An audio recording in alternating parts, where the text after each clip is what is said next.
Hello everyone and welcome to Short and Pro. If you are looking to get the job of stenographer, then you are at the right place. Hit the red subscribe button and the notification bell. You are the first to know when I upload anything new. Hello everyone, welcome back to Short and Pro. Today in this video, I am going to teach you the outlines of most important legal words which are used in Supreme Court, in every High Court and in every subordinate court. So please don't skip this video. This video is beneficial for all of you, especially for those candidates who are scheduled to appear in the stenotypist examination conducted by the Honorable High Court. So let's get started. I'll also try to make you understand the meaning of provided words. Amicus curiae, amicus curiae, amicus curiae. See how it is written. Amicus curiae. Amicus curiae. Amicus curiae is a friend of a court who offers his information or his expertise. Number second is habeas corpus. Habeas corpus. Habeas corpus. Habeas corpus is a writ to determine whether a person is unlawfully detained. ठीक है, उसके बाद तीसरा आता है हमारा mandamus. क्या है? Mandamus. See how it is written. Mandamus. Mandamus. Mandamus भी एक रिट होती है जिसमें कोर्ट एक पब्लिक ऑफिशियल को दबाव डालती है to perform their duties. It's also a kind of a writ wherein high court compelling a public official to perform their duty. ठीक है, उसके बाद फोर्थ वाला है catena of judgments. See how it is written. Catena of judgments. Catena of judgments. और जब भी ये वर्ड्स आते होंगे, हर एक वर्ड के नीचे आप शॉर्ट हैंड ट्रांसक्रिप्शन के टाइम ऐसे दो टिक्स लगाया करेंगे. इससे आपको समझ आएगा कि ये लीगल वर्ड है. अब जानते हैं जो ये कैटेना ऑफ जजमेंट्स है, इसका मतलब क्या है. कैटेना ऑफ जजमेंट ये एक सीरीज या चेन कहेंगे हम, एक सीरीज और chain of judicial decisions on a particular legal principal और इशू. आई बात समझ में. उसके बाद है को वारंटो. को वारंटो, ध्यान रहे को इसको नहीं पढ़ना है. को वारंटो. ठीक है, देखते हैं कैसे लिखते हैं ये. को वारंटो. एक बार फिर से लिखता हूं मैं. को वारंटो. इनको फुल लिखना होता है, इनमें ज्यादा से ये शॉर्ट रूल्स इस्तेमाल नहीं करने पड़ते. को वारंटो ये भी एक रिट होती है जहां पर अगर कोई पब्लिक ऑफिशियल होल्ड करता होगा कोई ऑफिस, पब्लिक ऑफिस, उस पे उसकी लीगैलिटी को क्वेश्चन किया जाता है, उसको बोलते हैं को वारंटो. ठीक है, मैं बताता हूं. It's a writ questioning the legality of someone holding a public office. उसके बाद डिक्री. It's simple. ठीक है, डिक्री. फिर से दिखाता हूं. डिक्री. डिक्री होता है एक कोर्ट का एक ऑर्डर होता है, फॉर्मल ऑर्डर. ये सिविल केसेस में दिया जाता है.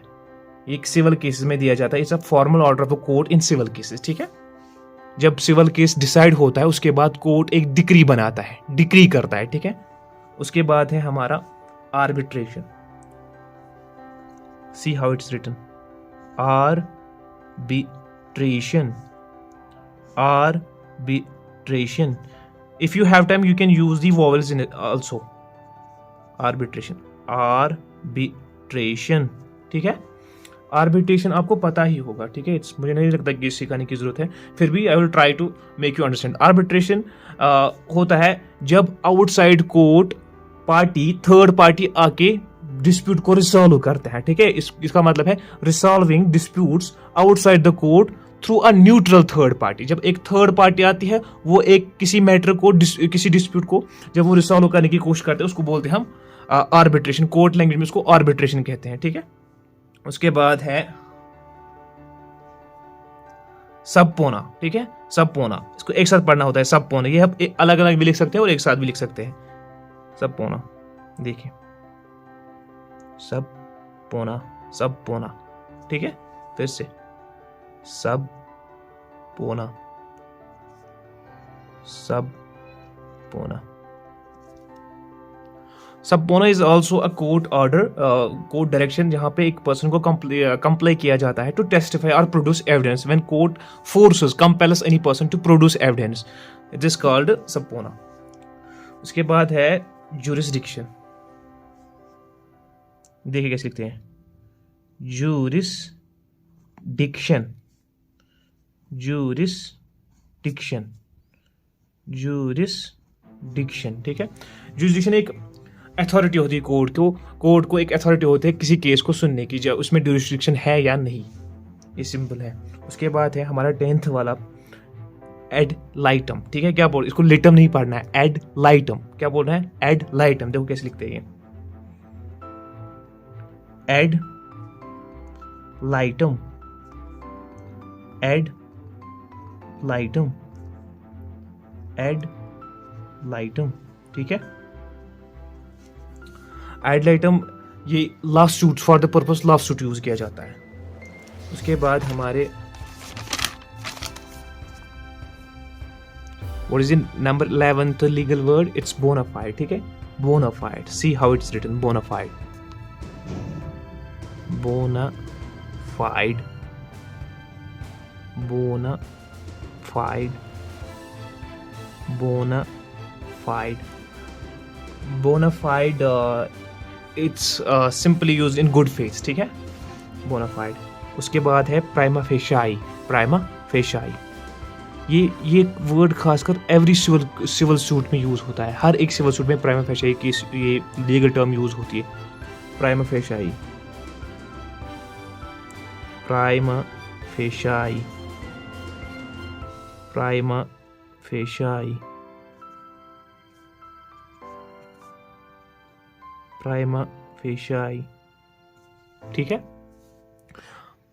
प्राइमा फेशियाई ये बेस्ड ऑन फर्स्ट इंप्रेशन, हम कह सकते हैं बेस्ड ऑन फर्स्ट इंप्रेशन, ठीक है।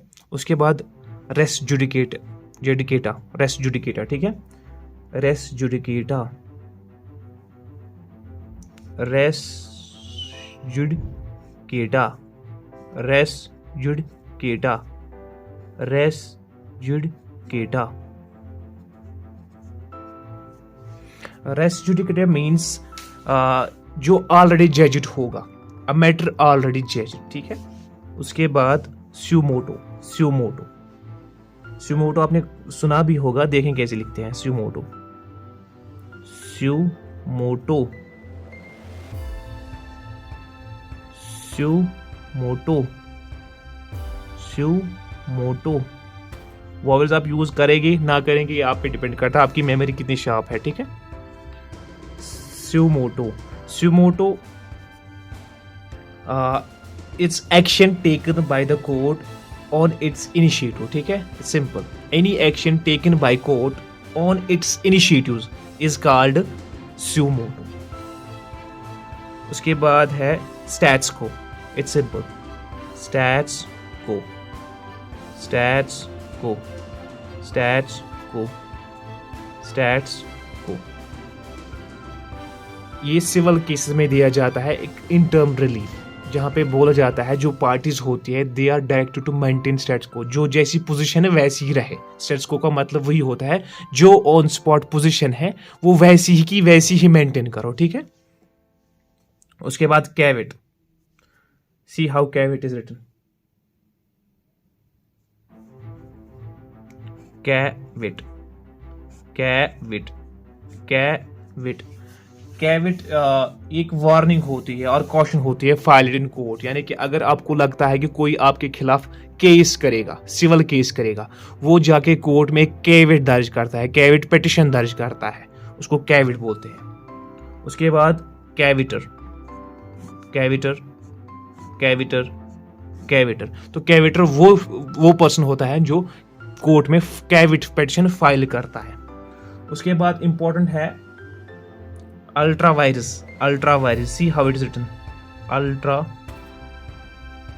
Wires, ultra vires, ultra vires. Ultra vires भी इंपॉर्टेंट वर्ड है, इसको याद रखिएगा। ये जब कोई काम बियॉन्ड दी अथॉरिटी होता है ना, बियॉन्ड दी पावर होता है, उसको कोर्ट अल्ट्रा वायरस कहता है, ठीक है। उसके बाद प्री लोक अदालत, प्री लोक अदालत, प्री लोक अदालत, ठीक है। प्री लोक अदालत, प्री लोक अदालत, ये इसमें बेंच बैठता है, तो जहाँ पे वो एमिकेबल सेटलमेंट करते हैं केसेस की, ये वही प्री लोक अदालत है। उसके बाद है हमारा एलिबी। क्या है? एलिबी, एलिबी सिंपल है, ठीक है। एलिबी, एलिबी, एलिबी ये एक जो काउंसिल होता है ना एक्यूज्ड का, a counsel, a defence counsel, wherein he says that the accused was elsewhere when the crime was committed, ठीक है। जब क्राइम हुआ होता है वहां पे एक्यूज नहीं होता था, उसको एक टर्म बोलते हैं एलिबी, ठीक है। ये काउंसिल यूज करता है, डिफेंस काउंसिल, एलिबी उनके आर्ग्यूमेंट्स में यूज करता है। जब उसको आर्ग्यूमेंट होता है केस में, वहां पे ये यूज करता है एलिबी। एलिबी मतलब वो है when a accused was elsewhere when the crime was committed। उसके बाद हमारा है परजुरी। क्या है? परजुरी, परजुरी, see how it is written, परजुरी, परजुरी, ठीक है। परजुरी है जो है, अगर कोई फॉल्स एविडेंस पेश करता है उसको परजुरी बोलते हैं, ठीक है। Giving false evidence, giving false evidence, giving filthy evidence, ठीक है, perjury. Now comes the most important word, legal phrase number 22, which probably comes in your examination, ठीक है। इसके हाई चांसेस है एग्जामिनेशन आने में। Audi alteram partem. क्या है? Audi alteram partem, audi alteram partem. देखते हैं कैसे लिखते हैं इसको, फुल लिखना है, ऑडी अल्टरम पार्टम, ठीक है। फिर से लिखता हूं मैं, ऑडी अल्ट्रम पार्टम। जो ये ऑडी अल्ट्रम पार्टम है, जब हम अदर साइड को सुनते हैं ना, जब कोर्ट अदर साइड को सुनते हैं, here the court from here other side, ठीक है, उसको ऑडी अल्ट्रम पार्टम बोलते हैं। उसके बाद burden of proof. Burden of proof भी हर एक क्रिमिनल केस में यूज होता है, ठीक है। Burden of proof, it's important, ये भी आपके एग्जामिनेशन में आ सकता है, सो इनकी प्रैक्टिस किया करें, ठीक है। डोंट स्किप दिस वीडियो, ठीक है, it's very important. Burden of proof, burden of proof, burden of proof, burden of proof, ठीक है। बर्डन ऑफ प्रूफ एक ऑब्लिगेशन होती है प्रूव करने की, असर्शन, किसी केस का जो असर्शन होता है, एलिगेशन है, वो प्रूव करने की एक ये होता है ऑब्लिगेशन, ठीक है। ये ज़्यादातर burden of proof prosecution officer जो होता है उसके ऊपर होता है, बर्डन ऑफ प्रूफ की ड्यूटी, ऑब्लिगेशन। उसके बाद है sub judice, sub judice, see how it's written, sub judice, sub judice, sub judice, sub judice, sub judice. Sub जुडिस का मतलब है अंडर जुडिशियल कंसिडरेशन, ठीक है, अंडर जुडिशियल कंसिडरेशन। उसके बाद pro bono, pro bono, pro bono, pro bono, pro bono, pro bono, it means for the public good, ठीक है, for the public good. उसके बाद है dolus directus, dolus directus, dolus directus, dolus directus, dolus directus, it means direct initiative, ठीक है, direct intention, sorry, direct intention. Consensus ad idem, ad idem, consensus ad idem, consensus ad idem, consensus ad idem, meeting of the minds, ठीक है, it's meeting of the minds. Ad hoc simple है, आपको आएगा खुद लिखना. Ad hoc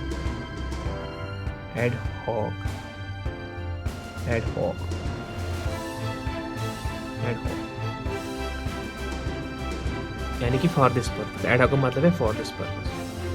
de jure is important also. Make sure to practice these legal words as much as you can. De jure,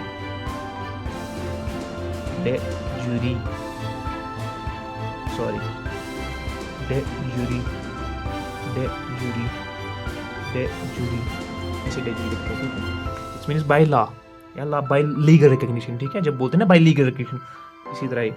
इसके बाद है lex talliens.